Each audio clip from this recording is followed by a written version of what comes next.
আজ বাংলা টেলিভিশনে যে ইস্যু নিয়ে যে সাবজেক্ট নিয়ে ময়ূখ রঞ্জন ঘোষ বিতর্ক করতে চলেছে সেটা সবচেয়ে বিতর্কিত সাবজেক্ট। বাংলা টেলিভিশনে আজ পর্যন্ত কেউ এই সাবজেক্ট নিয়ে কথা বলেনি।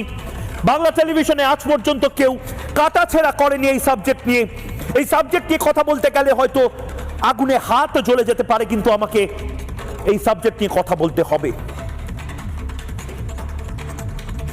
2030 থেকে 35 সাল একটা মহাপ্রলয় আসতে চলেছে এবং সেই মহাপ্রলয়টার নাম জনবিন্যাস বিপর্যয়।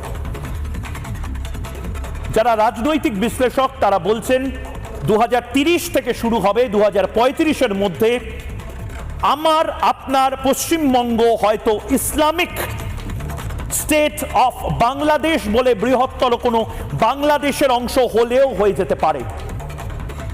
রাজনৈতিক বিশ্লেষকরা বলছেন এবং নরেন্দ্র মোদী অবশ্যই